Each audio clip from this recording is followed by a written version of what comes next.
주인마님, 부르셨습니까요? 돌쇠. 돌쇠야. 너 요새 연애한다면서?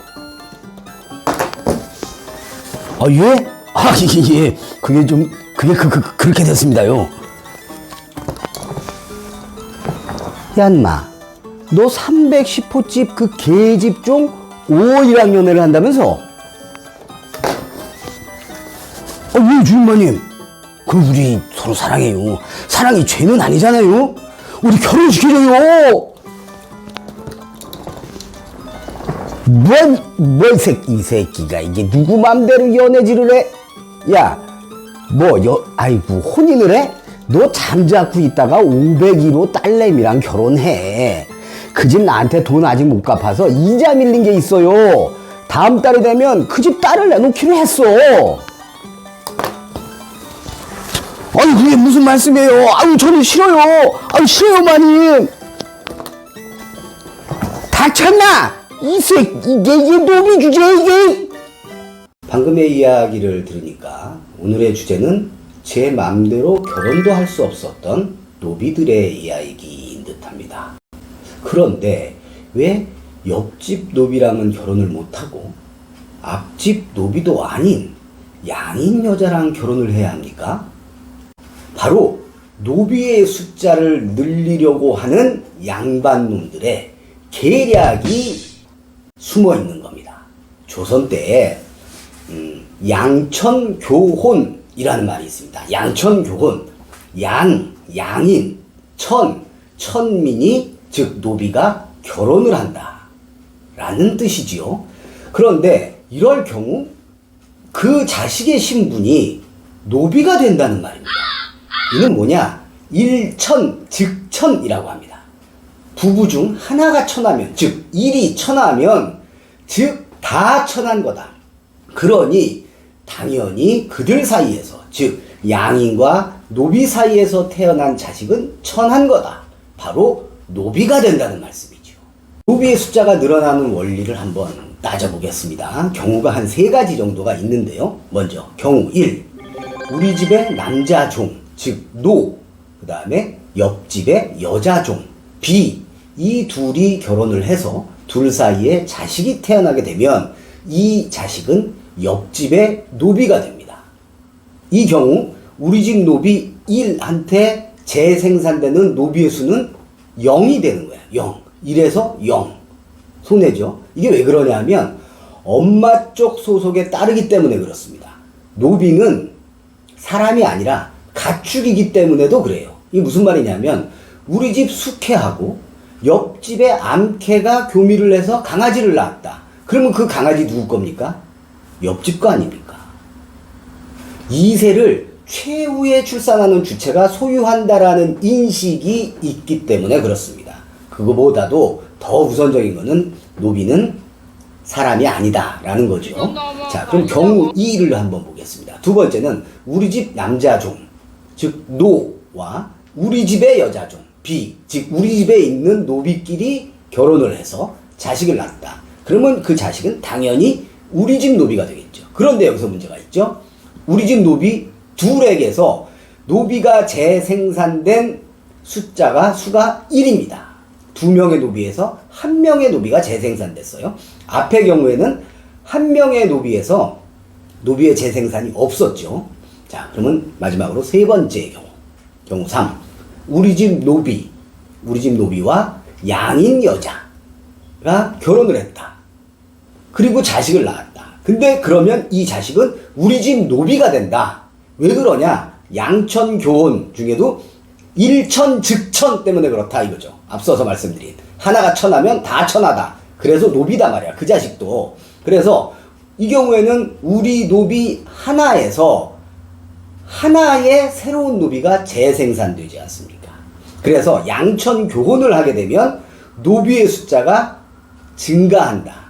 이거를 양반놈들이 이용해 먹는다. 노비는 꽤 오래전부터 있었겠죠. 인류 역사상.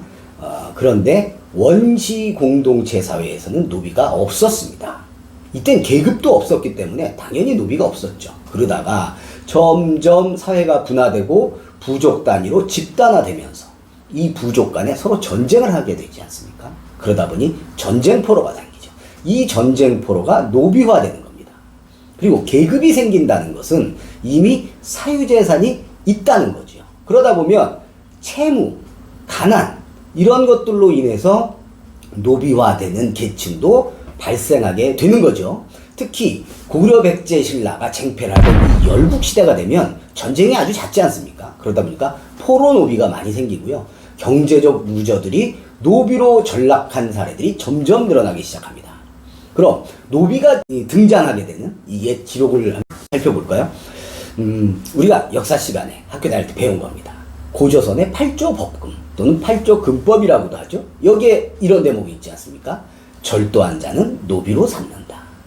또한 부영, 고주몽, 주몽이 태어난 곳, 그곳의 금화왕 시절에, 그러니까 전광열 시절에 살인한 자의 가족은 모두 노비로 삼는다 라는 기록이 또한 남아 있습니다. 하지만 고려 이전에는 이제 이런 약간의 그 기록 내지는 전해지는 것 정도고, 고려 이후에 와서나 이 노비에 관한 어떤 구체적 상황들의 파악이 가능하다고 합니다. 주인들은 이들 노비를 대상으로 한 생사여탈권을 갖게 되고요. 세전법이라고 해서 부모 중 하나가 노비? 그럼 너도 노비. 즉 약 일천즉천, 이게 고려시대 때 확립이 되는 겁니다. 그런데 이제 우리는 사극 등을 통해서 많이 접하게 되는 것도 있고, 또 기록이 많이 남아있는 조선의 노비가 우리에게는 많이 알려져 있는 거죠. 조선에는 노비의 숫자가 지금 우리가 상상하는 것보다 훨씬 많았습니다. 이 노비 세습제는 기본적으로 노비의 수가 늘어날 수밖에 없는 그런 구조를 갖고 있는데, 이 성종 때의 기록을 한번 보면요, 좀 놀랍습니다. 인구가 약 350만, 그 중에 공노비가 35만이다. 그래서 산노비까지 합치고 보면 인구 대비 적게는 30%, 또 많게 기록하는 곳에서는 절반에 육박했다라는 기록이 있습니다. 이렇게 나날이 증가일로에 있던 노비의 숫자가 어느 순간 급격히 줄어드는, 한마디로 노비들의 터닝 포인트도 있었습니다. 이게 뭐냐? 전쟁입니다. 전쟁. 1592년 임진왜란이 발발합니다. 이 난리통에 장예원이라는 곳이 불에 타는데, 이 장예원이 노비 문서를 보관하고 있던 그 보관처예요. 이게 방화의 가능성도 없지는 않습니다만은 어쨌든 이곳이 불에 탑니다. 그리고 또 하나, 전쟁 중인데 군인이 부족합니다. 우리 조선군이 부족해요. 당시 군역은 양인 남자들만 질 수 있었거든요. 즉 노비는 군역이 없었습니다. 군대 안 가는 거예요. 그때 군조를 늘리는 방법이 뭐가 있겠습니까? 노비를 끌어들이는 수밖에 없습니다. 엄밀히 말해서 노비가 아니라 노죠. 남자 종. 이들을 끌어들이는 수밖에 없어서 이들을 군대에 오게 해서 군에서 공을 세우면 면천시켜주겠다. 노비를 면하게 해주겠다. 이렇게 되는 겁니다. 그리고 면천을 하게 되면 무과에도 응시가 가능하다. 즉 노비가 군대에 와서 공을 세우면 궁극적으로 무과에까지도 응시할, 즉 관리가 될 자격까지도 주어진다는 거죠. 그리고 노비가 또 군에 와서 전투 중에 전사를 하게 되면 그 자식들도 면천을 해준다. 이런 베네핏을 조정해서 남발하게 됩니다. 그런데 여기에서 문제가 발생합니다. 이런 보고가 올라옵니다. 전하, 군졸수가 너무 많으니 군량이 부족하옵니다. 군인이 모자라다고 해서 노비들에게 면천까지 주어가면서 군인의 수를 확보했더니 이제는 먹을 게 부족하다는 겁니다. 그러니 선조 입장에서는 이건 또 뭔 소리야? 그럼 군량미 확충을 좀 하기 위해서 노비들에게 돈이나 쌀을 받고 면천첩을 내주거라! 다소 황당한 이따위 명령을 내립니다. 그래서 임진왜란 때 지방에 파견을 가는 관리들 주머니에는요, 이 면천첩이 한 50장씩 이렇게 휴대가 되어 있다고 합니다. 현장에서 그냥 발급을 해주는 거예요. 노비지만 돈이나 쌀을 가져오면 군량미를 확보하기 위해서 이제 이 면천첩을 막 발급해 주는 겁니다. 즉 남발의 소지 다분히 있었겠죠. 이 전쟁은 노비에게 신분 상승의 기회를 제공해 준 것, 이것만큼은 또 틀림이 없습니다. 사극을 보면 노비들 면천에 관한 이야기가 많이 나오는데 전쟁을 통해서 공을 세워서 면천이 되거나 비용을 들여서 면천첩을 받고 노비들이 면천이 됐다라는 말씀을 드렸고요. 이번에는 흉년과 관련된 이야기입니다. 17세기가 되면 조선사회에서는 상상 그 이상의 흉년이 터지게 돼요. 자, 이때 조정에서는 이런 회의를 합니다. 전하, 굶주린 백성을 구휼할 곡식이 부족하옵니다. 전국민 지원금을 주려고 하는데 돈이 또 없사옵니다. 무엇이라? 야, 내 카드도 안 되느냐? 그렇다면 이번에도 노비들에게 면천첩을 더 뿌리고 자금을 확보하도록 하라. 무엇이요? 노비가 돈이 어딨다고 자꾸 노비한테 돈을 받으래. 뭐 저런 오명을 내려. 저 임금은 아마 청약통장도 모를 거예요. 에이? 이런 상황이 벌어졌습니다. 당시 면천첩의 가격 한번 볼까요?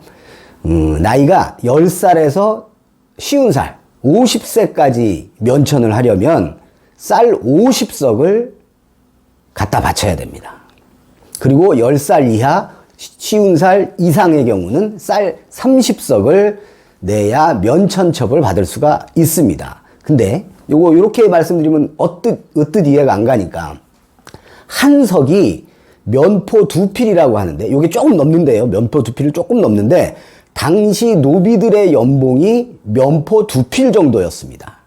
그렇게 되면 면천첩을 받으려면 노비들은 60년치 연봉이 있어야 노비 신분을 면할 수 있게 된다.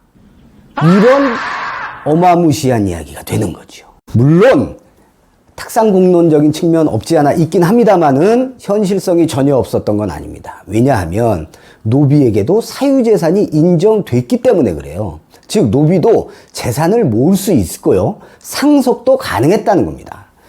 그러면 모든 노비들이 다 그럴 수 있었냐? 또 그거는 또 아닙니다. 모든 노비들이 다 돈을 모을 수 있었던 것만은 또 아닙니다.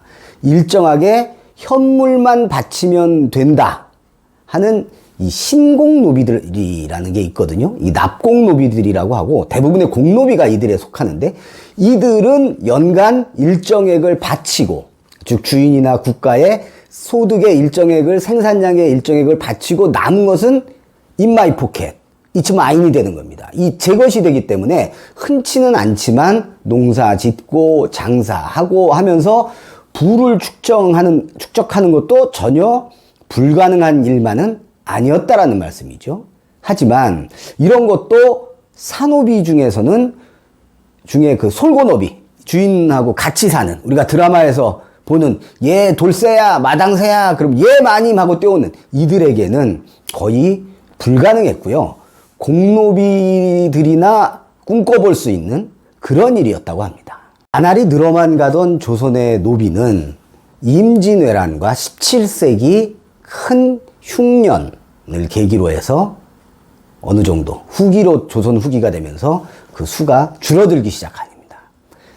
앞서도 말씀드렸지만 임진왜란 하면서 면천이 많이 됐죠. 또 면천첩을 확보하면서 그래서 이제 좀 줄고 그러다가 노비수가 줄 수밖에 없는 어명을 내린 가뜩이나 이 임진왜란 이후에 면천첩 때문에 줄어들고 있는 사회 상황에 더 노비수가 확 줄게 만들 수 있는 어명을 내린 왕이 등장합니다. 그가 바로 영조임금입니다. 영조임금이 내린 법령은 종모종량법이라는 겁니다. 종모, 어미를 따라라는 거죠. 어미가 양인이면 자식은 양인이다. 그 전엔 뭐였습니까? 일천즉천. 둘 중에 하나면 노비면 천하면 다 천하다. 그런데 어미를 따라서 정해라. 다 천한 거 아니다. 어미가 노비가 아니면 자식 노비 아니다. 이겁니다. 그러다 보니 당시 양반들이 크게 반발을 합니다. 이거 세상이 어찌 되려고 이러는가 라는 기록까지 남아 있습니다. 세상이 어찌 되려고. 이 영조가 종모종량법이라는 이 개혁입법을 만든 배경이 있습니다. 영조가 즉위했을 그 초반에는 IMF 때처럼 아주 어려운 재정 상황에 놓여 있게 됩니다. 세원인 양인수가 많이 감소한 것도 바로 한몫을 하는 겁니다. 세원, 세금을 노비가 내진 않지 않습니까? 양인들이 내는데 양인수가 죽은 거야.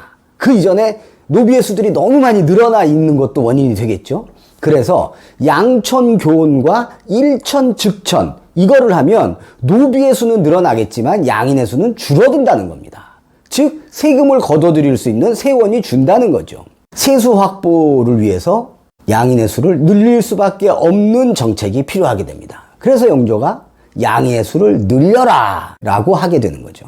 또 하나, 이런 정책적인 면도 있지만 이건 뭐 호사가들이 하는 이야기일 수도 있는데, 영조가 이런 법안을 입법한 그 배경에는 영조의 어미가 궁궐에서 물을 깃는 천민, 즉 노비, 궁인 출신이었기 때문에 이 천한자들을 바라보는 시각이 좀 남달랐다. 그래서 그랬다라고 말을 하기도 합니다. 어찌되었던 조선 후기가 오면 여러 가지 일 때문에 생겨나서 비롯된 면천, 그 다음에 영조 임금으로 대표되는 이런 개혁 법령, 이런 것들 외에 도망 노비의 숫자도 느는 것이 바로 노비의 수가 주는데 크게 한몫을 합니다. 도망 노비 하면 우리는 드라마 추노가 가장 먼저 떠오르죠.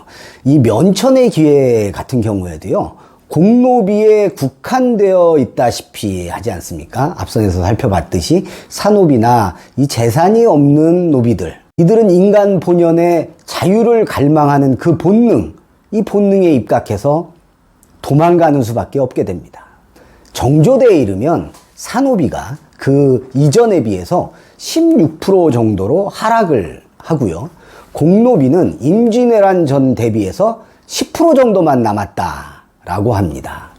이 도망간 노비들은 주로 청나라와의 국경지대로 모여듭니다. 이 국경지대다 보니까 사람들이 막 섞여 있죠. 머니까, 조정에서 머니까 중앙 권력이 좀 덜 미치겠죠. 또 국경에서 막 장사를 하고 이러다 보면 돈도 모을 수가 있습니다. 그래서 면천첩을 살 수도 있는 거 아니겠습니까? 또 그러다 보니까 이곳에 이 면천첩을 위조해서 파는 자들이 생겨나게 됩니다. 그리고 나라에서는 지금 마치 불법 체류자들 이렇게 단속하듯이 아주 불시에 또는 정기적으로 단속 활동도 아주 치열하게 펼쳤다고 합니다. 그리고 단속을 해서 이 도망간 노비를 잡았어. 돈을 받고 풀어주는 자도 생기게 되겠죠. 아주 여러 군상들이 출현을 하게 됩니다.